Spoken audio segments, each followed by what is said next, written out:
स्वागत है आपका वर्ड जीके पर। आज इस वीडियो में हम पढ़ने वाले हैं विजन आईएएस पीटी 365 और आज इसमें हम अंतरराष्ट्रीय संबंध से संबंधित सभी टॉपिक को कवर करेंगे जो जनवरी और फरवरी महीने की होगी। अपडेटेड क्लासरूम स्टडी मटेरियल से संबंधित अन्य वीडियोस देखने के लिए आप हमारे चैनल की प्लेलिस्ट में जाके वहां से बाकी की वीडियोस देख सकते हैं। अंतरराष्ट्रीय संबंध से संबंधित ये सभी टॉपिक हैं जिन्हें आज इसमें हम कवर करने वाले हैं। इसमें सबसे पहले देखते हैं भारत और मिस्र के बारे में। सुर्खियों में क्यों है? मिस्र के राष्ट्रपति 74वें गणतंत्र दिवस समारोह में मुख्य अतिथि थे। भारत मिस्र संबंध से संबंधित महत्वपूर्ण तथ्यों को देखते हैं। मिस्र रणनीतिक रूप से यूरोप, अफ्रीका और एशिया के बीच व्यापार मार्गों के केंद्र पर स्थित है। 1955 में भारत और मिस्र ने मैत्री संधि पर हस्ताक्षर किए। दोनों देशों के बीच 7 बिलियन अमेरिकी डॉलर का द्विपक्षीय व्यापार है। भारत और मिस्र ने यूगोस्लाविया, इंडोनेशिया, घाना के साथ मिलकर गुटनिरपेक्ष आंदोलन की स्थापना की थी। इसके अलावा दोनों ने मैत्री संधि 1955 और भारत मिस्र संयुक्त आयोग 1983 की स्थापना में भी साझेदारी की थी। भारत मिस्र के लिए तीसरा सबसे बड़ा निर्यात बाजार है। मिस्र यूरोप और अफ्रीका के प्रवेश द्वार के रूप में कार्य करता है। मिस्र इस क्षेत्र में भारत के लिए सबसे बड़े निवेश गंतव्यों में से एक है। इस चित्र में यहाँ पे आप मिस्र की लोकेशन भी इस मैप में देख सकते हैं। भारत ने व्यापार वरीयता की वैश्विक प्रणाली के तहत मिस्र के साथ अधिमानी व्यापार समझौते पर हस्ताक्षर किए हैं। रक्षा के बारे में देखें तो संयुक्त रक्षा समिति की स्थापना 2006 में हुई थी। डेजर्ट वॉरियर नामक सैन्य अभ्यास आयोजित किया जा रहा है। भारतीय नौसेना के जहाज मिस्र के बंदरगाहों पर आपूर्ति और मरम्मत के लिए ठहरते हैं। नेक्स्ट अब देखते हैं भारत कतर के बारे में। सुर्खियों में क्यों है? वर्ष 2023 में भारत और कतर के बीच राजनयिक संबंधों की स्थापना के 50 वर्ष पूरे होने का प्रतीक है। भारत कतर संबंध से संबंधित महत्वपूर्ण तथ्यों को देखते हैं। कतर की लोकेशन आप इस मैप में देख सकते हैं। दोनों देशों के बीच राजनयिक संबंध 1973 में स्थापित हुए। दोनों देशों के बीच 15 अरब अमेरिकी डॉलर का द्विपक्षीय व्यापार है। भारत कतर स्टार्टअप ब्रिज दोनों देशों के स्टार्टअप अप इकोसिस्टम को जोड़ने का एक संयुक्त पहल है। रक्षा के बारे में देखें तो भारत कतर रक्षा सहयोग समझौते पर 2008 में हस्ताक्षर किए गए। भारत नियमित रूप से कतर में द्विवार्षिक दोहा अंतर्राष्ट्रीय समुद्री रक्षा प्रदर्शनी और सम्मेलन में भाग लेता है। जैर अल बाह समुद्र की दहाड़ भारतीय और कतर नौसेना के नौ नौसैनिक अभ्यास है। 2002 में कतर ने पहली बार इस्लामिक सहयोग संगठन OIC में भारत के लिए पर्यवेक्षक का दर्जा प्रस्तावित किया था। कतर भारत को LNG तरल प्राकृतिक गैस की आपूर्ति करने वाले सबसे बड़े देशों में से एक है। वर्ष 2021 में यह भारत के लिए स्वच्छ का यहाँ पर इस छल का प्रमुख आपूर्तिकर्ता था। 2012 में दोनों देशों ने सांस्कृतिक सहयोग के लिए एक समझौते पर हस्ताक्षर किए। 8 लाख से अधिक संख्या के साथ भारतीय समुदाय कतर में सबसे बड़ा प्रवासी समुदाय है। कोविड-19 की दूसरी लहर का मुकाबला करने हेतु कतर फंड फॉर डेवलपमेंट ने भारत को कोविड चिकित्सा राहत सामग्री भेजी थी। नेक्स्ट अब देखते हैं भारत दक्षिण कोरिया के बारे में। सुर्खियों में क्यों है? भारत साउथ कोरिया राजनयिक संबंधों को 50 वर्ष पूरे हुए हैं। भारत साउथ कोरिया संबंध से संबंधित महत्वपूर्ण तथ्यों को देखते हैं। साउथ कोरिया की लोकेशन आप यहाँ पर देख सकते हैं। दोनों ने 2010 में रणनीतिक साझेदारी पर हस्ताक्षर किए। इसे 2015 में विशेष रणनीतिक साझेदारी के रूप में अपग्रेड किया गया। रक्षा सहयोग इस साझेदारी के केंद्र में है। दोनों के बीच 27 अरब डॉलर का द्विपक्षीय व्यापार है। व्यापार आर्थिक साझेदारी समझौता 2010 में लागू किया गया था। सैन्य परमाणु ऊर्जा सहयोग समझौते पर 2011 में हस्ताक्षर किए गए। 2016 में भारत और साउथ कोरिया ने भारत में कोरियाई निवेश को बढ़ावा देने और सुविधाजनक बनाने के लिए कोरिया प्लस पहल की शुरुआत की थी। 15वीं शताब्दी में लिखे गए समगुक युसा के अनुसार दोनों देश सामाजिक संबंधों और बौद्ध इतिहास साझा करते हैं। साउथ कोरिया की न्यू सदर्न पॉलिसी और भारत की एक्ट ईस्ट पॉलिसी के तालमेल में दोनों देशों के बीच 2021 में पहली 2+2 वार्ता आयोजित की गई थी। 2015 में भारत ने साउथ कोरिया में विविध भारतीय संस्कृति और कला रूपों को प्रदर्शित करने के लिए सारंग नामक एक वार्षिक उत्सव का शुभारंभ किया। 1929 में नोबेल पुरस्कार विजेता रविन्द्रनाथ टैगोर ने कोरिया के गौरवशाली अतीत का वर्णन और उज्जवल भविष्य की आशा करते हुए लैप ऑफ द ईस्ट कविता की रचना की थी। अब देखते हैं भारत यूरेशिया के बारे में सुर्खियों में क्यों है। हाल ही में जापान, साउथ कोरिया, ऑस्ट्रेलिया जैसे देशों ने कई पहले शुरू की हैं। इन पहलों से यह संकेत मिलता है कि यूरोपीय और एशियाई देशों के बीच बेहतर संबंधों पर बल दिया जा रहा है। यूरेशिया के बारे में देखते हैं प्रमुख भौगोलिक विशेषताएं क्या हैं। इस मैप में यहाँ पर आप यूरेशिया और विश्व का मैप देख सकते हैं। ये यूरेशिया का क्षेत्र है जो यहाँ पे देख रहे हैं आप। पृथ्वी पर सबसे बड़ा महाद्वीपीय क्षेत्र है। इसमें यूरोप, मध्य पूर्व और एशिया के 93 देश शामिल हैं। यहाँ 5 अरब से अधिक लोग रहते हैं। इसे भूवैज्ञानिक रूप से यूरेशियन टेक्टोनिक प्लेट द्वारा दर्शाया गया है। अंतर्राष्ट्रीय संबंधों में यूरेशिया इस क्षेत्र के गठन के बारे में सहमति आधारित औपचारिक अंतर्राष्ट्रीय समझ की कमी है। यूरेशिया में मुख्य संसाधन देखते हैं तो प्राकृतिक गैस भंडार है 31%, तेल भंडार है 17%, लौह अयस्क है 23%, स्वर्ण है 14% और तांबा है 7%। भारत के लिए यूरेशिया का क्या महत्व है। BRI का विकल्प INSTC अंतर्राष्ट्रीय उत्तर दक्षिण परिवहन गलियारा अस्गाबाद समझौते के साथ लंबे समय तक अपारदर्शी BRI के लिए एक प्रतिसंतुलन के रूप में कार्य कर सकता है। अस्गाबाद समझौता यूरेशियाई देशों के भीतर कनेक्टिविटी बढ़ाने से संबंधित है।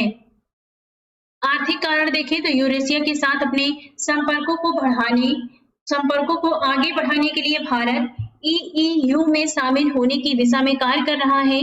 यह एक ही शुल्क के माध्यम से पूरे भौगोलिक क्षेत्र में भारतीय उत्पादों को पहुंच प्रदान करेगा। परिणाम स्वरूप इससे निर्यात को बढ़ावा मिलेगा और समग्र आर्थिक समृद्धि में भी योगदान होगा। सामाजिक रूप देखें तो भारत ने मध्य एशियाई नेटवर्क का गठन किया है। यह IT क्षेत्र में भारत द्वारा अपनी क्षमता का लाभ उठाने का एक प्रयास है। ऐसा भारत के शीर्ष अस्पतालों और शैक्षणिक संस्थानों को यूरेशियाई क्षेत्रों में अलग अलग केंद्रों से जोड़कर किया जाएगा। यह पहल इस क्षेत्र में डिजिटल विभाजन को समाप्त करेगी तथा स्वास्थ्य एवं शिक्षा के क्षेत्र में उनकी क्षमता में वृद्धि करेगी। स्वेज नहर का विकल्प देखें तो यूरो एशियाई अंतर्देशीय परिवहन लिंक भीड़भाड़ वाली स्वेज नहर के लिए एक विकल्प प्रदान करता है। यह लिंक अंतर्राष्ट्रीय अंतर महाद्वीपीय व्यापार प्रवाह की लोचशीलता में बढ़ोतरी करेगा। क्या आप जानते हैं यूरेशियन इकोनॉमिक यूनियन क्षेत्रीय आर्थिक एकीकरण के लिए एक अंतर्राष्ट्रीय संगठन है। अंतर्राष्ट्रीय स्तर पर इसका अपना कानूनी अस्तित्व है। इसे treaty on Eurasian economic union द्वारा स्थापित किया गया है। इसके सदस्य देश हैं Armenia, Belarus, Kazakhstan, Kyrgyz Republic और रूस। अब देखते हैं भारत रूस मित्रता संधि के बारे में सुर्खियों में क्यों है। हाल ही में भारत और रूस के बीच हस्ताक्षरित मित्रता और सहयोग संधि के 30 वर्ष पूरे हुए हैं। भारत रूस मित्रता संधि के बारे में देखें तो 1993 में मित्रता व सहयोग की इस संधि ने भारत और तत्कालीन सोवियत संघ के बीच 1971 में संपन्न हुई शांति मित्रता व सहयोग की संधि का स्थान लिया था। उल्लेखनीय है कि 1991 सोवियत संघ के विघटन के साथ ही 1971 की संधि भी समाप्त हो गई थी। यह संधि भारत की गुट निरपेक्षता की नीति से एक उल्लेखनीय प्रस्थान के रूप में देखी जाती है। 1971 की संधि वास्तव में अनाक्रमण की संधि या युद्ध के खिलाफ शांति की संधि थी। इसमें शांति, मित्रता और सहयोग पर अन्य प्रावधानों के साथ सुरक्षा खंड अनुच्छेद 9 को भी शामिल किया गया था। इसका उद्देश्य भारत की रणनीतिक स्वायत्तता या स्वतंत्र कार्रवाई की क्षमता को मजबूत करना था।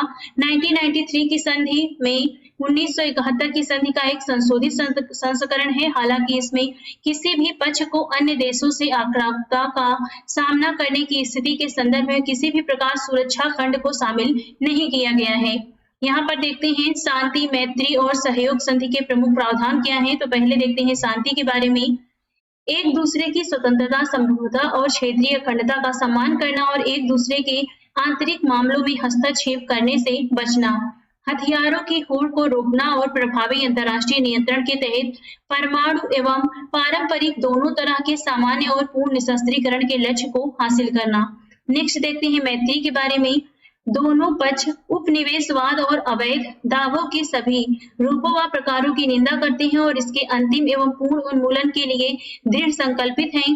दोनों देशों के हितों को प्रभावित करने वाली प्रमुख अंतर्राष्ट्रीय समस्याओं पर नियमित संपर्क बैठकें और सूचनाओं का आदान प्रदान बनाए रखना। सहयोग देखते हैं तो यह एक पक्ष को दूसरे पक्ष के साथ सशस्त्र संघर्ष में संलग्न किसी भी तीसरे पक्ष को कोई भी सहायता प्रदान करने से रोकने के लिए बाध्य करता है। समानता, पारस्परिक लाभ और मोस्ट फेवर्ड नेशन वाले व्यवहार के सिद्धांतों के आधार पर आर्थिक, वैज्ञानिक एवं तकनीकी क्षेत्रों में आपसी सहयोग को मजबूत और विस्तारित करना। तो ये है शांति, मैत्री और सहयोग संधि के प्रमुख प्रावधान। तो ये आपको ध्यान रखने हैं। अब देखते हैं यहाँ पर महत्वपूर्ण और उभरती प्रौद्योगिकी के लिए पहल सुर्खियों में क्यों है। हाल ही में भारत और संयुक्त राज्य अमेरिका के बीच ICET की उद्घाटन बैठक का आयोजन हुआ। यहाँ पर शब्दावली देखते हैं पहले। महत्वपूर्ण और उभरती प्रौद्योगिकियां, इसका शॉर्ट नेम है CETS। एडवांस प्रौद्योगिकियों का एक उप समूह है। ये किसी राष्ट्र की राष्ट्रीय सुरक्षा के लिए संभावित रूप से महत्वपूर्ण है। प्रौद्योगिकियों के ये सेट्स किसी देश की राष्ट्रीय सुरक्षा में सभी के लिए आर्थिक अवसरों की वृद्धि में तथा सामाजिक सांस्कृतिक मूल्यों को संरक्षित रखने और उन्हें बढ़ावा देने में मदद करते हैं। इनमें कई क्षेत्र शामिल हैं। इसके अधीन प्रमुख उप क्षेत्रों का एक समूह शामिल है। उदाहरण के लिए advanced computing, artificial intelligence, biotechnology, space technology आदि। ICET से जुड़े अन्य संबंधित तथ्य क्या हैं? ICET को 2022 में कॉर्ड सम्मेलन के दौरान लॉन्च किया गया था। इसका पूरा नाम है, आप यहाँ पर देख सकते हैं, initiative on critical and emerging technology. ICET के निम्नलिखित उद्देश्य हैं: दोनों देशों के विश्वसनीय प्रौद्योगिकी भागीदारी के रूप में स्थापित करना। यह लक्ष्य प्रौद्योगिकी मूल्य श्रृंखलाओं का निर्माण करके तथा वस्तुओं के सह विकास व सह उत्पादन का समर्थन करके प्राप्त किया जाएगा। एक स्थायी तंत्र के माध्यम से विनियम की प्रतिबंधों, निर्यात नियंत्रणों और गतिशीलता संबंधी बाधाओं को दूर करना।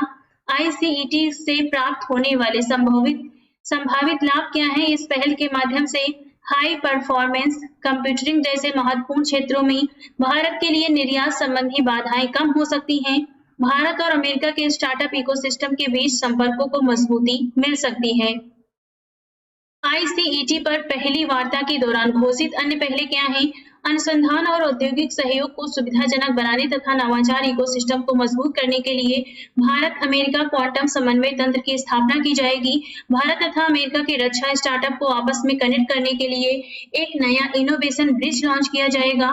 एक स्टार्ट फोर्स द्वारा तत्परता आकलन विकसित किया जाएगा। इस टास्क फोर्स में भारत का semiconductor mission, India electronic semiconductor association और US सेमीकंडक्टर इंडस्ट्री एसोसिएशन शामिल होंगे। इसके तहत रेजिलिएंट सेमीकंडक्टर आपूर्ति श्रृंखलाओं का निर्माण किया जाएगा। तो यहाँ पर हमने देखा ICET की पर पहली वार्ता के दौरान घोषित अन्य पहले क्या हैं। अब देखते हैं भारतीय डायस्पोरा के बारे में। इंडियन डायस्पोरा सुर्खियों में क्यों है? भारत ने मध्य प्रदेश के इंदौर शहर में 17वें प्रवासी भारतीय दिवस सम्मेलन की मेजबानी की है। प्रवासी भारतीय सम्मान पुरस्कार के बारे में देख लेते हैं। प्रवासी भारतीय सम्मान पुरस्कार निम्नलिखित को दिया जाने वाला सर्वोच्च सम्मान है। एक अनिवासी भारतीय यानी NRI भारतीय मूल का व्यक्ति, PIO या फिर उसके द्वारा स्थापित और संचालित एक संगठन या संस्था। इसके तहत विदेशों में भारत के बारे में बेहतर समझ बनाने, भारतीय हितों का समर्थन करने और स्थानीय भारतीय समुदाय के कल्याण के लिए काम करने हेतु भारतीय प्रवासियों को पुरस्कृत किया जाता है। अन्य संबंधित तथ्य क्या है? इस वर्ष के PBD सम्मेलन की थीम थी प्रवासी अमृतकाल में भारत की प्रगति के लिए विश्वसनीय भागीदार। फोकस देश है लैटिन अमेरिका। PGB के तहत प्रवासी भारतीय सम्मान पुरस्कार दिए जाते हैं। ये जो पुरस्कार के बारे में ऊपर हम देख चुके हैं। यहाँ पे एक शॉर्ट नेम भी दिया गया है, initiative on critical and emerging technology. इसका मतलब होता है महत्वपूर्ण और उभरती प्रौद्योगिकी के लिए पहल। नेक्स्ट है प्रवासी भारतीय दिवस के बारे में जानते हैं। प्रवासी भारतीय दिवस 9 जनवरी को मनाया जाता है। 9 जनवरी 2015 को महात्मा गांधी दक्षिण अफ्रीका से भारत वापस आए थे। यह दिवस इसी स्मृति में मनाया जाता है। प्रथम PBD सम्मेलन का आयोजन 9 जनवरी 2003 में किया गया था। 2015 से PBD सम्मेलन हर 2 साल में एक बार आयोजित किया जाता है। इसका उद्देश्य भारत सरकार के साथ प्रवासी भारतीय समुदाय के जुड़ाव और संबंधों को मजबूत करने में मदद करने के लिए एक मंच प्रदान करना है। क्या आप जानते हैं भारतीय डायस्पोरा उन लोगों को कहा जाता है जिनके जड़ भारत से जुड़े हैं। इसमें विदेशों में रहने वाले नागरिकों को भी शामिल किया जाता है। भारतीय नागरिकों को भी शामिल किया जाता है। इनमें अनिवासी भारतीय जैसे NRI, भारतीय मूल के व्यक्ति PIO और overseas citizen of India OCI भी शामिल होते हैं। प्रवासी भारतीय से जुड़ाव के लिए सरकार द्वारा की गई पहले देखते हैं। 2016 में विदेश मंत्रालय में प्रवासी भारतीय मामलों के मंत्रालय 2004 में गठित का विलय किया गया था। इस कदम का उद्देश्य विदेशों में रहने वाले भारतीयों को प्रोत्साहित करना और उन्हें सुव्यवस्थित समर्थन प्रदान करना था। विदेशों में भारतीय समुदायों की सुरक्षा सुनिश्चित करने के लिए विदेशी राष्ट्रों के साथ सामाजिक सुरक्षा समझौते किए गए हैं। भारत का जालो कार्यक्रम 2003। यह कार्यक्रम भारतीय मूल के छात्रों व युवा पेशेवरों को भारत आने और अपने विचार, उम्मीदें एवं अनुभव साझा करने तथा समकालीन भारत के साथ निकटता से जुड़े एक अनूठा मंच प्रदान करता है। लोक प्रतिनिधित्व संशोधन विधेयक 2017। इस विधेयक के पारित होने के बाद यह एक विदेशी मतदाता को व्यक्तिगत रूप से या अपने प्रॉक्सी प्रतिनिधि द्वारा अपना वोट डालने की अनुमति प्रदान करेगा। अन्य पहले क्या है? प्रवासी बच्चों के लिए छात्रवृत्ति कार्यक्रम 2007, study in India programme 2012, e migrate system 2014, प्रवासी कौशल विकास योजना 2017, महिलाओं के लिए समर्पित हेल्पलाइन 2021 इत्यादि हैं। अब देखते हैं भारत और ग्लोबल साउथ के बारे में सुर्खियों में क्यों है। हाल ही में भारत ने एक विशेष virtual summit voice of global south शिखर सम्मेलन की मेजबानी की थी। इस शिखर सम्मेलन में विश्व को फिर से सक्रिय करने के लिए प्रतिक्रिया, पहचान, सम्मान और सुधार के एक वैश्विक एजेंडे का आह्वान किया गया था। भारत और ग्लोबल साउथ के बारे में देखते हैं। 1980 के दशक में ब्रॉड लाइन को यह दिखाने के तरीके के रूप में विकसित किया गया था कि कैसे दुनिया भौगोलिक रूप से अपेक्षाकृत समृद्ध और गरीब देशों में विभाजित हो गई है। यहाँ पे आप देख सकते हैं ये ब्रॉड लाइन है, ये जो ब्लैक कलर की लाइन यहाँ पे आप देख रहे हैं ये ब्रॉड लाइन है। इसके जो ऊपर के देश है यहाँ पे आप देख सकते हैं इस तरफ ये जो ऑस्ट्रेलिया देश है यह समृद्ध उत्तर में आता है और ये जो उत्तर के देश हैं सभी यह सभी समृद्ध हैं और नीचे जो दक्षिण क्षेत्र के इसके नीचे जो लाइन के नीचे जितने भी देश हैं वह सभी गरीब देश हैं। ग्लोबल साउथ का आशय उन देशों से है जो अपेक्षाकृत वंचित हैं। इन देशों का संयुक्त राष्ट्र सुरक्षा परिषद UNSC और ब्रिटेन वुड्स संस्थाओं में उचित प्रतिनिधित्व नहीं है। ग्लोबल साउथ का महत्व देखते हैं। जलवायु परिवर्तन, जलवायु, वित्त और प्रौद्योगिकी पर दायित्व को पूरा करना, ऊर्जा सुरक्षा, ऊर्जा न्याय और संधारणीय ऊर्जा संक्रमण के मामले में साझा चिंता, गरीबी और असमानता। देश गरीबी और असमानता जैसे मुद्दों से निपटने के लिए अपने अनुभव साझा करते हैं। प्राकृतिक संसाधन, ग्लोबल साउथ प्राकृतिक संसाधनों जैसे तेल, गैस, खनिज और लकड़ी में समृद्ध हैं। दक्षिण सहयोग, देश गरीबी और असमानता जैसे मुद्दों से निपटने के लिए अपने अनुभव साझा कर सकते हैं। तो यहाँ पर ये ग्लोबल साउथ का महत्व दिया गया है। नेक्स्ट अब देखते हैं भारत और ग्लोबल साउथ के बीच सामान्य संबंध के बारे में। यहाँ पे आप नीचे देख सकते हैं भारत और ग्लोबल साउथ के बीच सामान्य संबंध, औपनिवेशिक अतीत, सामाजिक आर्थिक मुद्दे, अल्प प्रतिनिधित्व और प्रवासी, तो ये सभी इनके बीच में संबंध हैं। नेक्स्ट इस तरफ दिया गया है ग्लोबल साउथ के प्रति भारत का दृष्टिकोण क्या है। प्रकृति में सलाहकार, परिणाम उन्मुख, जन केंद्रित, मांग संचालित और समान व्यवहार। नेक्स्ट अब देखते हैं अंतरराष्ट्रीय वित्तीय संरचना के बारे में सुर्खियों में क्यों है। हाल ही में भारत की अध्यक्षता में पहली बार G20 देशों के वित्त मंत्रियों और केंद्रीय बैंक गवर्नरों की बैठक संपन्न हुई है। इस बैठक में अंतरराष्ट्रीय मुद्रा कोष ने G20 से अंतरराष्ट्रीय वित्तीय संरचना को मजबूत करने का आह्वान किया गया है। यहाँ पे इसका शॉर्ट नेम है ये FMCBG, इसका फुल नेम यहाँ पे दिया गया है financial minister and central bank governor. International monetary fund, इसका शॉर्ट नेम है IMF। अब देखते हैं वैश्विक मौद्रिक और वित्तीय प्रणाली के बारे में।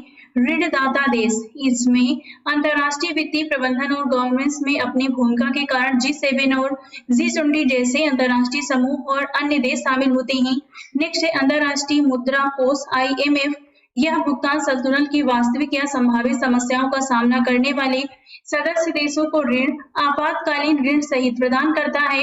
यह समृद्धि एवं वित्तीय स्थिरता के लिए जोखिमों की पहचान करने और नीतियों की सिफारिश करने हेतु अंतर्राष्ट्रीय मौद्रिक प्रणाली तथा वैश्विक आर्थिक विकास की निगरानी करता है। यह क्षमता विकास के लिए सरकारों को तकनीकी सहायता और प्रशिक्षण प्रदान करता है। नेक्स्ट है विश्व बैंक। यह विकास के लिए वित्तीय और तकनीकी सहायता प्रदान करता है। नेक्स्ट है विश्व व्यापार संगठन WTO। यह व्यापार के नियमों की वैश्विक प्रणाली को संचालित करता है, साथ ही यह विकासशील देशों की व्यापार संबंधी क्षमता निर्माण में मदद भी करता है। बैंक फॉर इंटरनेशनल सेटलमेंट, यह मौद्रिक और वित्तीय स्थिरता में केंद्रीय बैंकों को सहायता प्रदान करता है। इसके अतिरिक्त यह केंद्रीय बैंकों के लिए एक बैंक के रूप में भी कार्य करता है। नेक्स्ट है आर्थिक सहयोग और विकास संगठन OECD। यह संगठन आर्थिक सहयोग को बढ़ावा देता है, वैश्विक मानकों को विकसित करता है और नीतिगत सहायता प्रदान करता है। अंतर्राष्ट्रीय वित्तीय संरचना के बारे में इसका अर्थ, उद्देश्य और इसके चरण देखते हैं। IFA से तात्पर्य अंतर्राष्ट्रीय स्तर पर सामूहिक गवर्नेंस व्यवस्थाओं से है। ये व्यवस्थाएं वैश्विक मौद्रिक और वित्तीय प्रणालियों के प्रभावी कामकाज की सुरक्षा पर केंद्रित हैं।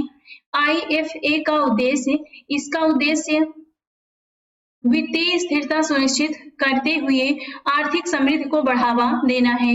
इस उद्देश्य के लिए उठाए गए कदमों में शामिल हैं संकट की संभावना को कम करना, संकट के प्रभावी होने से पहले उसकी गंभीरता को कम करना और वैश्विक अर्थव्यवस्था को प्रभावित होने से बचाना।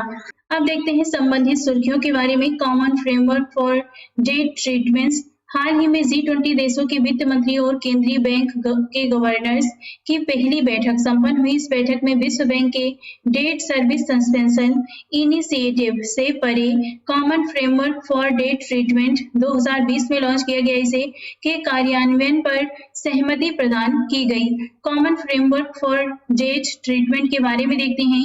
यह G20 और पेरिस क्लब देशों का एक समझौता है। यह फ्रेमवर्क DSSI के लिए मात्र 73 निम्न आय वाले देशों हेतु ऋण समाधान पर समन्वय और सहयोग करता है। इस फ्रेमवर्क में G20 के आधिकारिक द्विपक्षीय ऋणदाता देश शामिल हैं। इसके साथ साथ चीन, भारत, तुर्की या सऊदी अरब जैसे देश भी सम्मिलित हैं। हालांकि ये देश पेरिस क्लब के सदस्य नहीं हैं। यह फ्रेमवर्क ऋणी देश द्वारा अनुरोध किए जाने पर गहन ऋण पुनर्संरचना के लिए प्रावधान करता है। इसके तहत ऋण के निवल वर्तमान मूल्य में पर्याप्त कमी की जाती है ताकि स्थायित्व बहाल हो सके।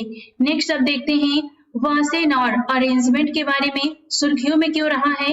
हाल ही में वासेनार अरेंजमेंट की 26वीं पूर्ण वार्षिक बैठक संपन्न हुई। इस बैठक में भारत को एक वर्ष की अवधि के लिए वासेनार अरेंजमेंट की अध्यक्षता सौंपी गई है। वासेनार अरेंजमेंट के बारे में देखते हैं तो इसका मुख्यालय वियना में स्थित है। इसकी स्थापना 1996 में की गई थी। यह एक बहुपक्षीय निर्यात नियंत्रण व्यवस्था है। इसका उद्देश्य देखें तो इसका उद्देश्य पारंपरिक हथियारों, दोहरे उपयोग वाले उपकरणों और प्रौद्योगिकियों के निर्यात को नियंत्रित करना है। इसके लिए वासेनार अरेंजमेंट के सदस्य देशों के बीच सूचनाओं का आदान प्रदान किया जाता है। पारंपरिक हथियारों, दोहरे उपयोग वाले उपकरणों और प्रौद्योगिकियों के निर्यात को नियंत्रित करने हेतु मानक स्थापित किए जाते हैं। सदस्य देश हैं इसमें 42 और भारत इसका सदस्य देश है। अन्य महत्वपूर्ण जानकारी देखते हैं। वासेनार अरेंजमेंट स्वैच्छिक आधार पर कार्य करता है तथा इसमें आम सहमति से ही निर्णय लिए जाते हैं। वासेनार अरेंजमेंट प्लेनरी निर्णय लेने वाला शीर्ष निकाय है। इसमें सभी निर्णय सर्वसम्मति से लिए जाते हैं। चीन को छोड़कर संयुक्त राष्ट्र सुरक्षा परिषद के अन्य सभी स्थायी सदस्य इसके हस्ताक्षर करता है। भारत वासेनार अरेंजमेंट में 2017 में 42वें प्रतिभागी राष्ट्र के रूप में शामिल हुआ था। अब देखते हैं भारत और UN पीस कीपिंग के बारे में, सुर्खियों में क्यों है। भारत ने अबेई में संयुक्त राष्ट्र शांति स्थापना मिशन में महिला शांति रक्षक सैनिकों की एक टुकड़ी तैनात की है। अबेई सूडान और साउथ सूडान को विभाजित करने वाली सीमांकन रेखा के निकट स्थित है। इस टुकड़ी को संयुक्त राष्ट्र अंतरिम सुरक्षा बल अबेई में शामिल भारतीय बटालियन के एक हिस्से के रूप में तैनात किया गया है। संयुक्त राष्ट्र शांति स्थापना में भारत का योगदान देखते हैं। भारत ने किसी भी अन्य देश की तुलना में अधिक कर्मियों का योगदान दिया है। भारत ने 1948 के बाद से दुनिया भर में स्थापित 71 संयुक्त राष्ट्र शांति स्थापना मिशनों में से 49 में अपनी सेवाएं दी हैं।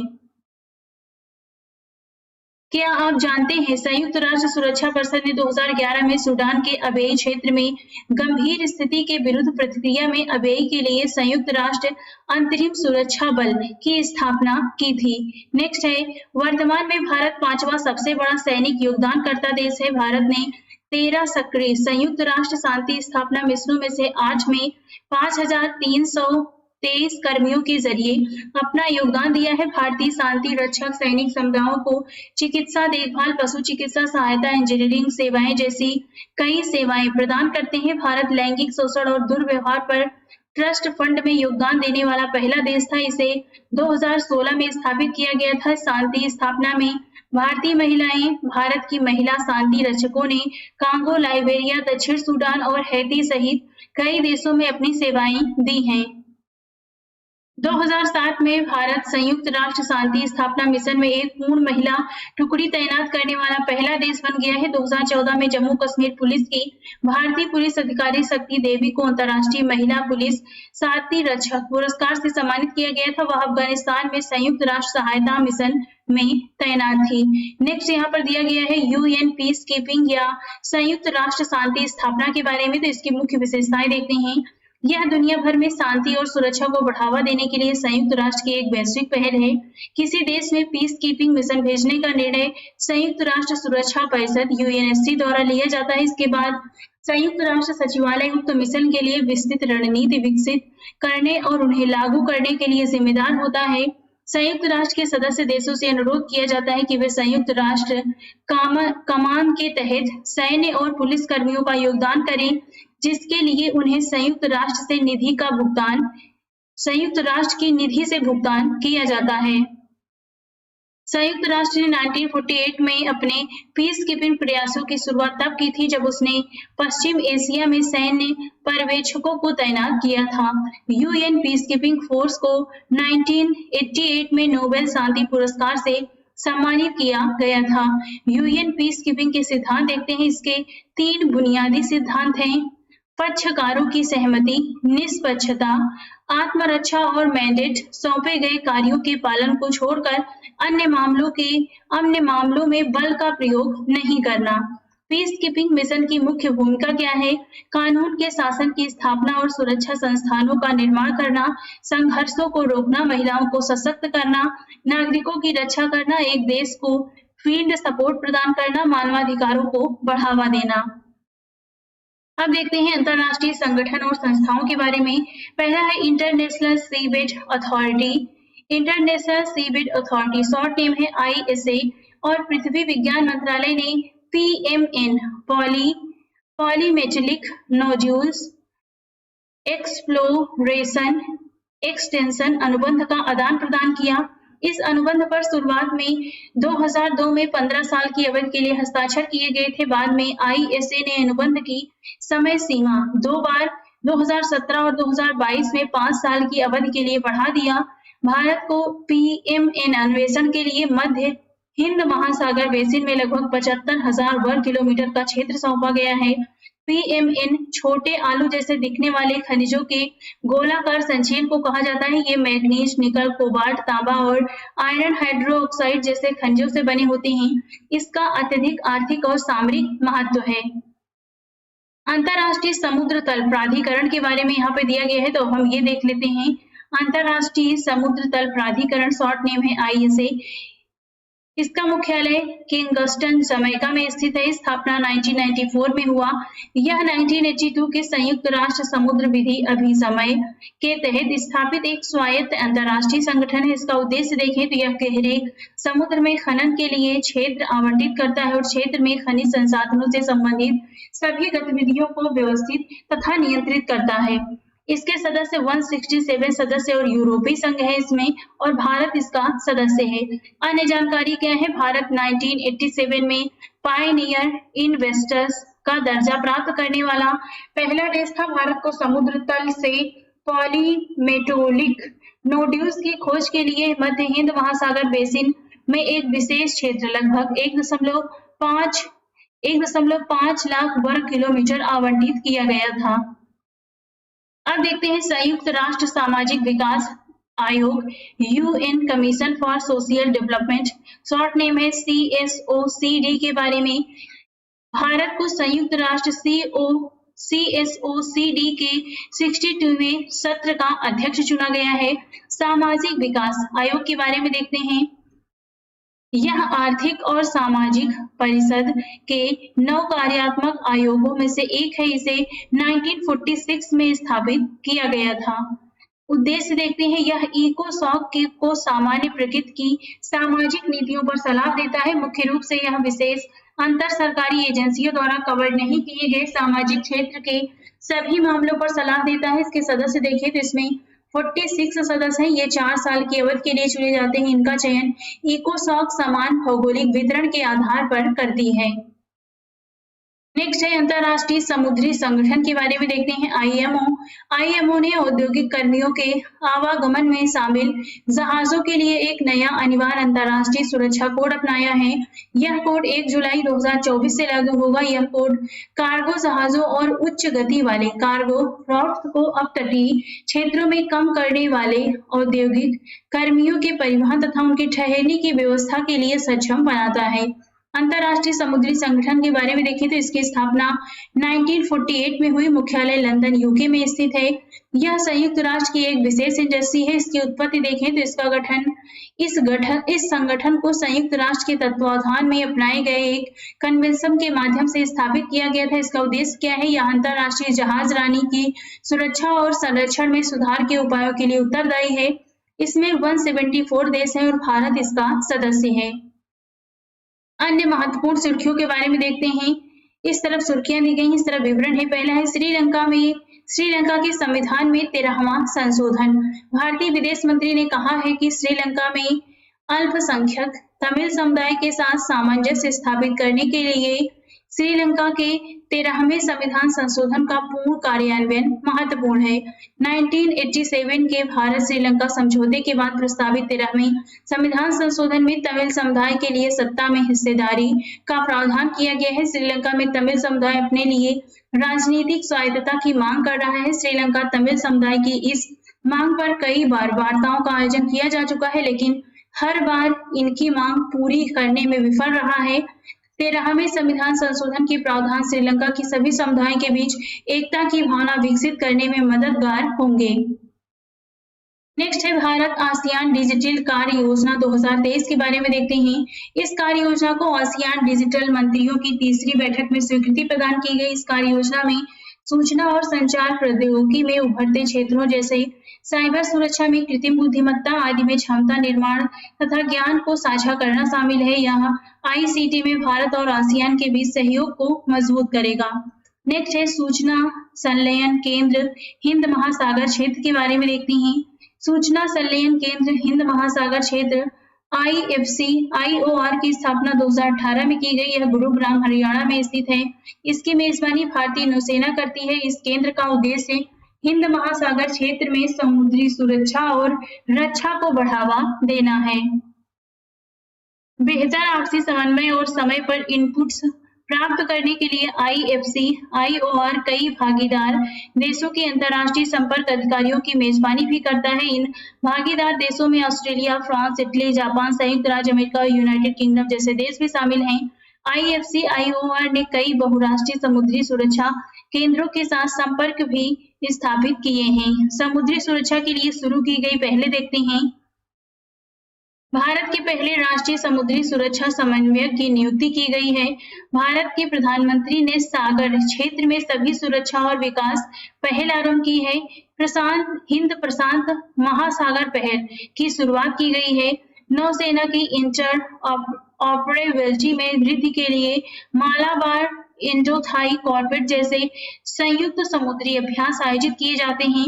रक्षा अधिग्रहण और आधुनिकीकरण पर बल दिया जा रहा है। स्कॉर्पियन श्रेणी की पनडुब्बियां एवं विमान वाहक INS विक्रांत इसके उदाहरण है। तो ये हमने देखा समुद्री सुरक्षा के लिए शुरू की गई पहले क्या है। नेक्स्ट अब देखते हैं समूह 77 के बारे में। शॉर्ट नेम है G77।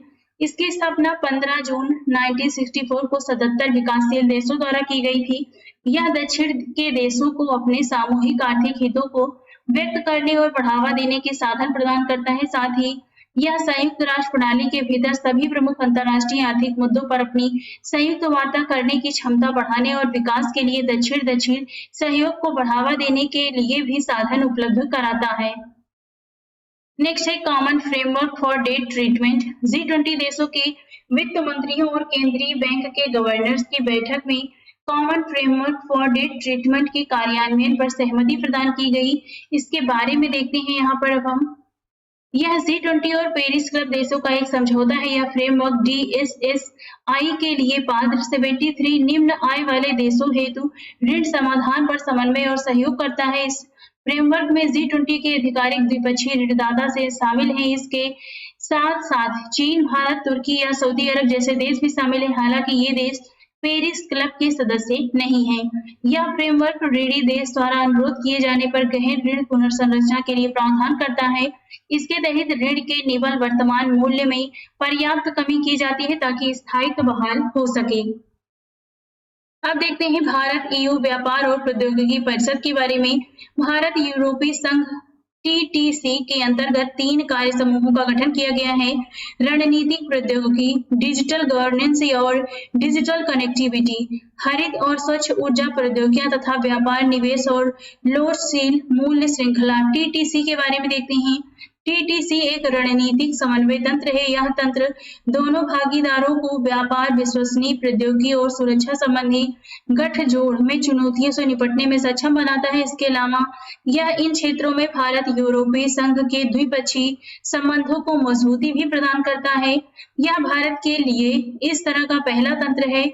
साथ ही संयुक्त राज्य अमेरिका यूरोपीय संघ व्यापार और प्रौद्योगिकी परिषद TTC के बाद यूरोपीय संघ के लिए दूसरा तंत्र है। भारत यूरोपीय संघ TTC को अप्रैल 2022 में लॉन्च किया गया था। अब देखते हैं भारत संयुक्त राज्य अमेरिका व्यापार नीति मंच के बारे में। शॉर्ट नेम है TPF। 13वें भारत और संयुक्त राज्य अमेरिका TPF की बैठक वार्षिक गठन में संपन्न हुई। बैठक में अमेरिका ने लचीले व्यापार पर एक नए TPF कार्यकारी समूह के निर्माण पर बल दिया। यह कार्यकारी समूह व्यापार सुविधा, श्रम, पर्यावरण और बेहतर विनियामक प्रथाओं सहित आपसी हित के मुद्दों पर व्यापार केंद्रित द्विपक्षीय चर्चा के लिए एक संरचित ढांचा प्रदान करेगा। इंडिया US TPF के बारे में देखते हैं। TPF की स्थापना 2005 में की गई थी। TPF व्यापार के क्षेत्र में दोनों देशों के बीच निरंतर जुड़ाव तथा द्विपक्षीय व्यापार और निवेश संबंधों को आगे बढ़ाने का एक मंच है। TPF के तहत कृषि, गैर कृषि वस्तुओं, सेवाओं, निवेश और बौद्धिक संपदा सहित 5 व्यापक क्षेत्रों पर कार्य समूह है। अब देखते हैं हेनले पासपोर्ट सूचकांक के बारे में। यह सूचकांक विभिन्न देशों के पासपोर्ट को उन गंतव्यों की संख्या के आधार पर रैंकिंग प्रदान करता है जहां उनके धारक बिना पूर्व वीजा के पहुंच सकते हैं। हेनले पासपोर्ट सूचकांक लंदन स्थित हेनले एंड पार्टनर्स द्वारा जारी किया जाता है। यह नागरिकता और निवास संबंधी मामलों की विश्व स्तरीय सलाहकार फर्म है। ये ranking international air transport association द्वारा उपलब्ध कराए गए आंकड़ों के विश्लेषण पर आधारित है। भारत की रैंकिंग में 2 स्थानों का सुधार हुआ है। अब यह 85वें स्थान पर है। इस सूचकांक में जापान शीर्ष स्थान पर है। नेक्स्ट है पारस्परिक विधिक सहायता संघ के बारे में देखते हैं। भारत और सऊदी अरब ने आपराधिक मामलों से संबंधित जांच में एक दूसरे से औपचारिक सहायता प्राप्त करने के लिए MLAT पर हस्ताक्षर करने का निर्णय लिया है। MLAT एक तंत्र है जिसके द्वारा देश अपराध की रोकथाम, समन, जांच और अभियोजन में औपचारिक सहायता प्रदान करने एवं प्राप्त करने के लिए एक दूसरे के साथ सहयोग करते हैं। MLAT यह सुनिश्चित करता है कि कोई अपराधी अलग अलग देशों में उपलब्ध प्रमाणों के अभाव में कानून की यथोचित प्रक्रिया से बच न जाए या उसका लाभ नहीं उठा पाए। भारत में अब तक 45 देशों के साथ, हाल ही में पोलैंड के साथ MLAT पर हस्ताक्षर किए हैं। भारत ने अब तक 45 देशों के साथ और हाल ही में पोलैंड के साथ हस्ताक्षर किए हैं। गृह मंत्रालय आपराधिक मामलों में MLAT के संपादन के लिए नोडल मंत्रालय है। नेक्स्ट अब देखते हैं न्यू स्टार्ट सामरिक शस्त्र कटौती संधि के बारे में। रूस ने न्यू स्टार्ट में अपनी भागीदारी स्थगित करने की बात कही है। यह अमेरिका के साथ रूस का अंतिम शेष प्रमुख सैन्य समझौता है। रूस ने दावा किया है कि संयुक्त राज्य अमेरिका में न्यू स्टार्ट संधि के प्रावधानों का अनुपालन नहीं किया था। इसके अतिरिक्त रूस की राष्ट्रीय सुरक्षा को कमजोर करने का भी प्रयास किया था। न्यू स्टार्ट के बारे में देखते हैं। न्यू स्टार्ट अमेरिका और रूस के बीच संपन्न एक समझौता है। इस समझौते के तहत सामरिक आक्रामक हथियारों की संख्या को सीमित किया गया है। यह समझौता 2011 में लागू हुआ था। इसके तहत अंतर महाद्वीपीय श्रेणी के परमाणु हथियारों पर सत्यापन योग्य सीमाएं आरोपित की गई हैं। 1991 में अमेरिका और तत्कालीन सोवियत संघ ने स्टार्ट 1 पर हस्ताक्षर किए थे। यह समझौता 2009 में समाप्त हो गया था। 2002 में दोनों देशों ने सामरिक आक्रामक शस्त्र कटौती संधि पर हस्ताक्षर किए थे। यह संधि 2002 में लागू हुई थी। SORT को मॉस्को संधि भी कहा जाता है। इसके बाद न्यू स्टार्ट की शुरुआत हुई। इस संधि के तहत दोनों पक्ष निम्नलिखित के लिए प्रतिबद्ध हैं। 1550 से अधिक सामरिक परमाणु हथियार तैनात नहीं करेंगे। इसके अतिरिक्त अधिकतम 700 लंबी दूरी की मिसाइलें और बम वर्षकों की ही तैनाती कर सकेंगे। अधिकतम 800 अंतर महाद्वीपीय बैलिस्टिक मिसाइलें तैनात करने की अनुमति होगी। प्रत्येक पक्ष प्रतिवर्ष एक दूसरे के देश में अधिकतम 18 सामरिक परमाणु हथियार स्थलों का निरीक्षण कर सकते हैं। इसका उद्देश्य यह सुनिश्चित करना है कि दोनों देशों में से किसी भी देश ने संधि की शर्तों का उल्लंघन नहीं किया है। 2021 में संयुक्त राज्य अमेरिका और रूस इस संधि को 2026 तक बढ़ाने पर सहमत हुए हैं। नेक्स्ट है संयुक्त राष्ट्र सुरक्षा परिषद UNSC प्रतिबंध समिति के बारे में देखते हैं। UNSC की Islamic state in Iraq and Levant और अल कायदा प्रतिबंध समिति ने लश्कर-ए-तैयबा के नेता अब्दुल रहमान मक्की को वैश्विक आतंकवादी घोषित करते हुए उसे अपनी प्रतिबंध सूची में शामिल किया है। UNSC प्रतिबंध समिति UNSC के फैसले का समर्थन करने या लागू करने के लिए UNSC का सहायक अंग है। संयुक्त राष्ट्र चार्टर UNSC को अपने निर्णयों में लागू करने के लिए अलग अलग उपायों का इस्तेमाल करने के लिए अधिकृत करता है। उदाहरण के लिए ISIL और अल कायदा प्रतिबंध समिति की स्थापना UNSC संकल्प 1267, 1999, 1989, 2011 और 2253 2015 के अनुसार की गई थी। यह प्रतिबंधों के कार्यान्वयन की निगरानी के लिए पैनल विशेषज्ञों के समूह या अन्य तंत्र का भी उपयोग कर सकती है। नेक्स्ट है ऑपरेशन दोस्त। यह ऑपरेशन इंडियन आर्मी द्वारा शुरू किया गया है। इसे हाल ही में भूकंप से प्रभावित देशों जिसमें सीरिया और तुर्की को मानवीय सहायता प्रदान करने के लिए आरंभ किया गया है। नेक्स्ट है शिकागो कन्वेंशन। केंद्रीय मंत्रिमंडल ने शिकागो कन्वेंशन में संशोधनों से संबंधित 3 प्रोटोकॉल्स की अभिपुष्टि को मंजूरी दी है। अंतरराष्ट्रीय नागरिक विमान शिकागो कन्वेंशन 1944 वायुमार्ग से अंतरराष्ट्रीय परिवहन की अनुमति देने वाले मूल सिद्धांतों की स्थापना करता है। शिकागो कन्वेंशन के अनुच्छेद सभी पक्षकार देशों के लिए विशेषाधिकारों व दायित्वों का प्रावधान करते हैं। साथ ही अंतरराष्ट्रीय वायु परिवहन को विनियमित करने वाले ICAC मानकों और कार्य पद्धति अंगीकरण को बढ़ावा देते हैं। इसके 193 देश पक्षकार हैं। इसमें लिंकटेनस्टाइन को छोड़कर संयुक्त राष्ट्र संघ के सभी सदस्य शामिल हैं। निम्नलिखित प्रोटोकॉल्स की अभिपुष्टि की गई है। शिकागो कन्वेंशन में अनुच्छेद 3 BIS सम्मिलित करने के लिए प्रोटोकॉल। यह प्रोटोकॉल उड़ान भर रहे नागरिक विमानों के खिलाफ हथियारों के इस्तेमाल करने से सदस्य देशों को रोकता है। शिकागो कन्वेंशन के अनुच्छेद 50A में संशोधन करने के लिए प्रोटोकॉल देखें तो संशोधन के द्वारा अंतरराष्ट्रीय नागरिक विमानन संगठन परिषद में सदस्यों की संख्या 36 से बढ़ाकर 40 कर दी गई है। शिकागो कन्वेंशन के अनुच्छेद 56 में संशोधन करने के लिए प्रोटोकॉल देखें। एयर नेविगेशन कमीशन में सदस्यों की संख्या 18 से बढ़ाकर 21 कर दी गई है। अंतरराष्ट्रीय नागरिक उड्डयन संगठन के बारे में देखते हैं। शॉर्ट नेम है इसका ICAO। इसका मुख्यालय मॉन्ट्रियल कनाडा में स्थित है।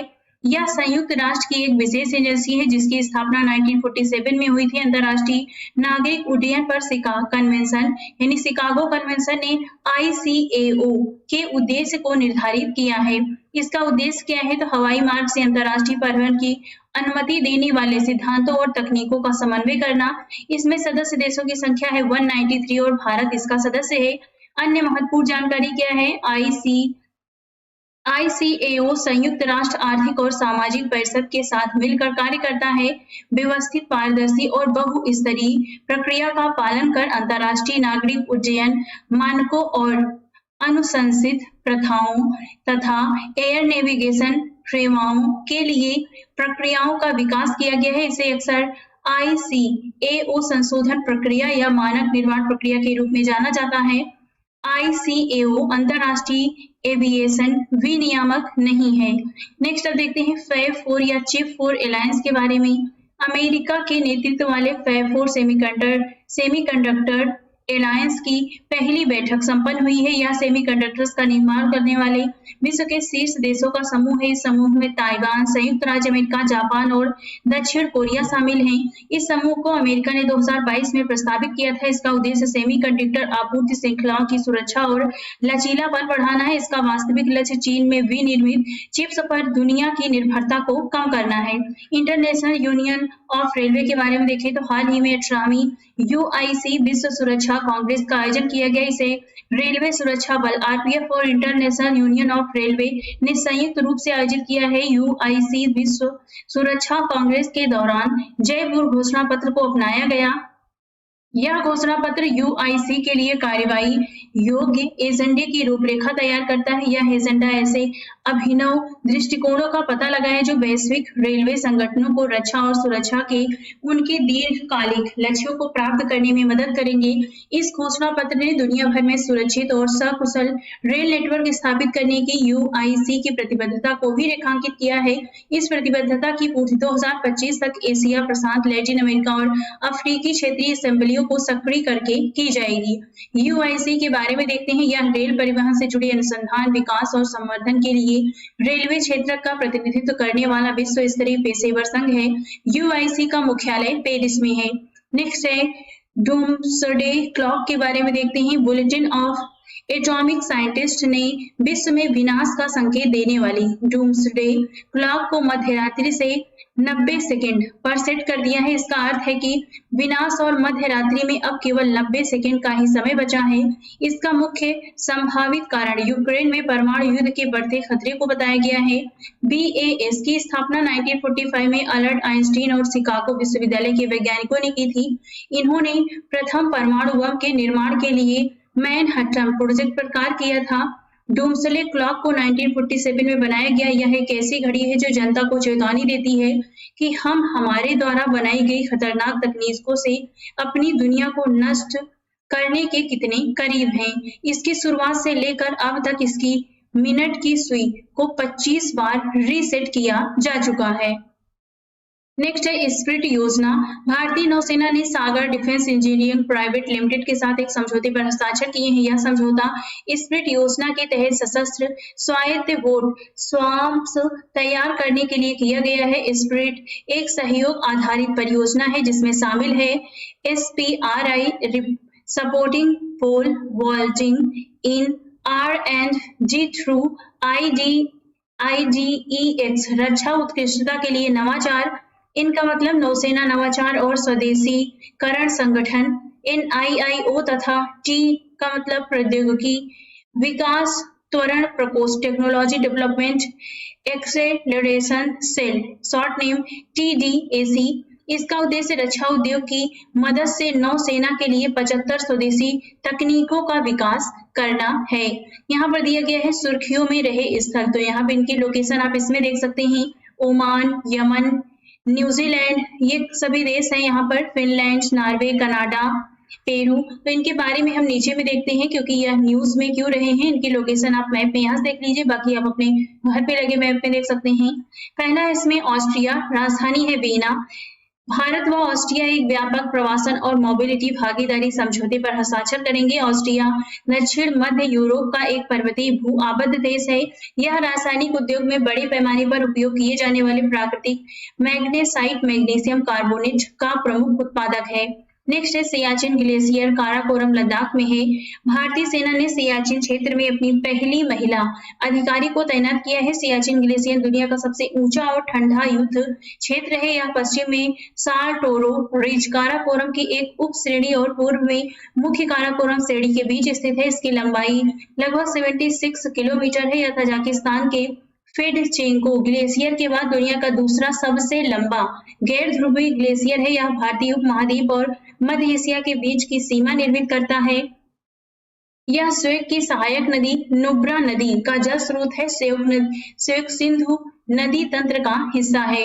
1984 में भारत ने नौसेना के ऑपरेशन मेघदूत की मदद से सियाचिन क्षेत्र पर अपना नियंत्रण स्थापित कर लिया था। नेक्स्ट है अबेई, अफ्रीका में है। भारतीय सेना ने अबेई में संयुक्त राष्ट्र शांति स्थापना मिशन में महिला शांति रक्षक सैनिकों की अपनी सबसे बड़ी टुकड़ी तैनात की है। अबेई एक तेल समृद्ध विवादास्पद क्षेत्र है। यह सूडान और साउथ सूडान को विभाजित करने वाली सीमांकन रेखा के निकट स्थित है। नेक्स्ट है सूरीनाम, राजधानी है पारामारिबो।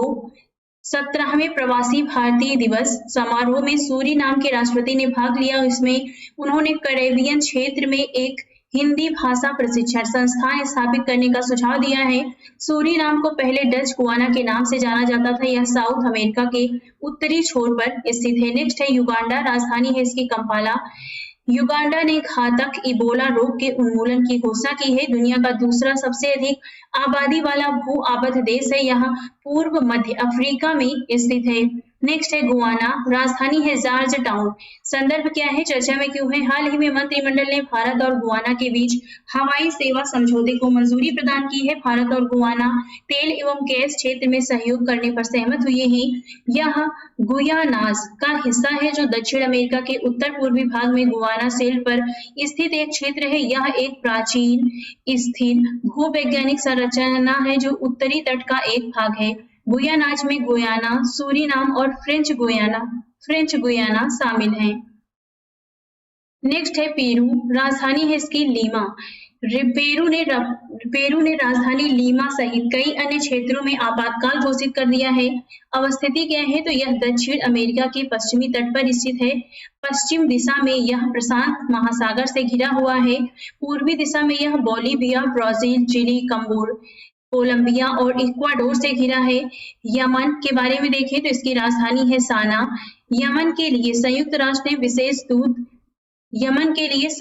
के विशेष दूत ने सुरक्षा परिषद में सदस्य देशों को बताया है कि यमन में युद्धरत पक्षों को फिलहाल लड़ाई पर लगे विराम का लाभ उठाते हुए शांति वार्ता को आगे बढ़ाना चाहिए। यमन अरब प्रायद्वीप के दक्षिणी सिरे पर स्थित एक मरुस्थलीय देश है। इसके पश्चिम में लाल सागर और बाब अल मंदेब तथा दक्षिण में अदन की खाड़ी, अरब सागर व गार्डाफुई चैनल अवस्थित है। नेक्स्ट है ओमान, राजधानी है मस्कट। भारत और ओमान ने संयुक्त रूप से आतंकवाद के सभी स्वरूपों से निपटने में सहमति व्यक्त की है। ओमान अरब प्रायद्वीप के दक्षिण पूर्वी किनारे पर स्थित अरब दुनिया का सबसे प्राचीन स्वतंत्र देश है। नेक्स्ट है नार्वे, राजधानी है ओस्लो।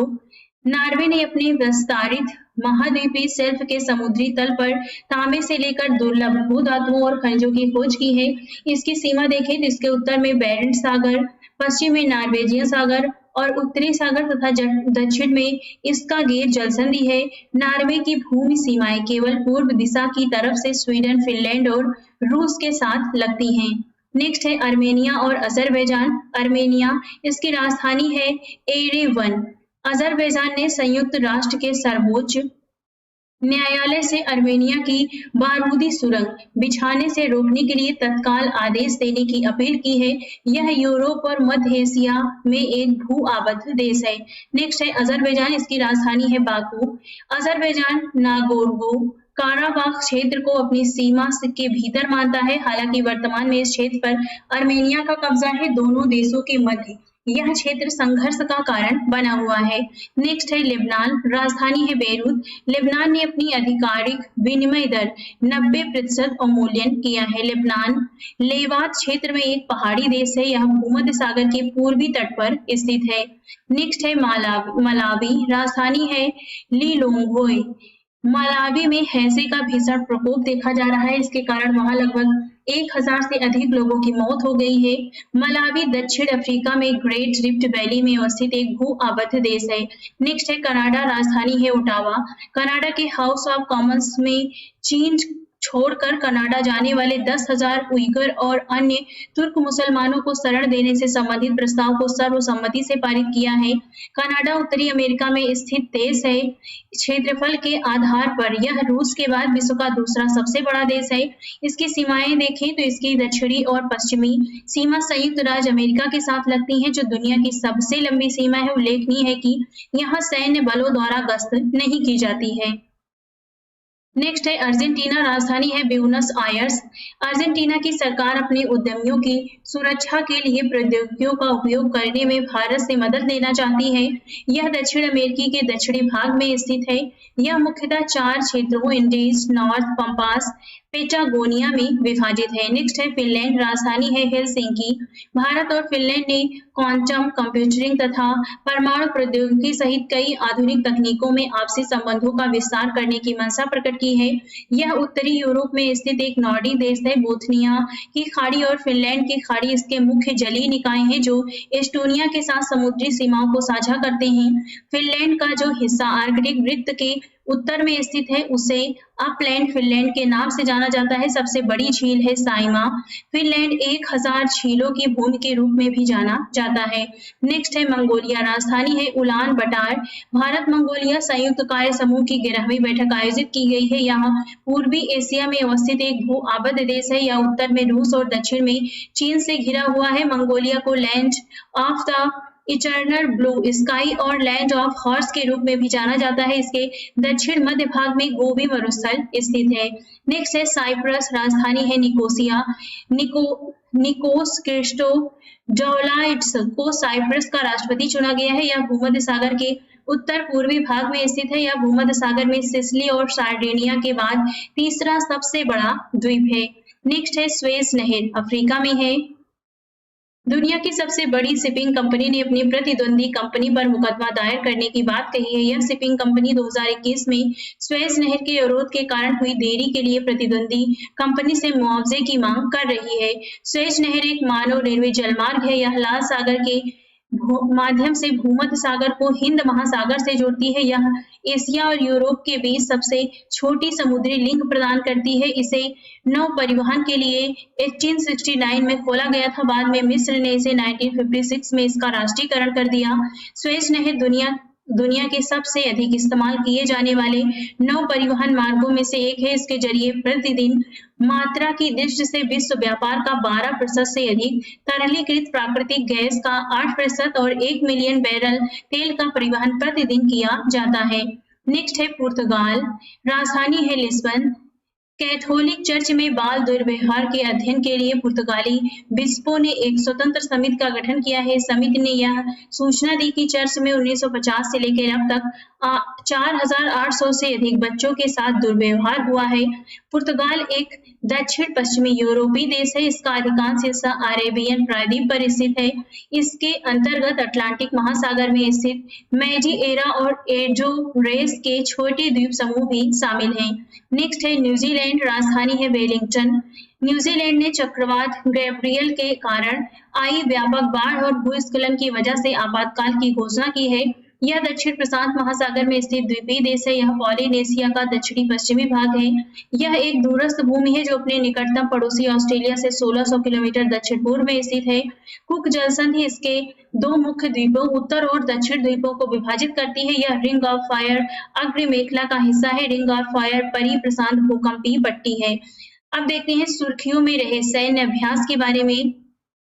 सुर्खियों में रहे द्विपक्षीय सैन्य अभ्यास तरकस यह भारत और यूएसए के बीच है। साइक्लोन फर्स्ट भारत और मिस्र के बीच होता है। यहाँ पर आप देख सकते हैं इसका क्षेत्र लोकेशन ध्यान रखना है। नेक्स्ट है दस्तलिक भारत और उज्बेकिस्तान के मध्य है। धर्मा गार्जियन, वीर गार्जियन भारत और जापान के मध्य होता है। नेक्स्ट इसके बारे में देखते हैं। अभ्यास की प्रकृति, इस तरफ अभ्यास का नाम है, इस तरफ शामिल देश है। पहला है घरेलू ट्रॉपिक्स, यह पहला देखते हैं घरेलू, इसमें है ट्रॉपिक्स, यह भारतीय नौसेना का प्रमुख समुद्री अभ्यास है।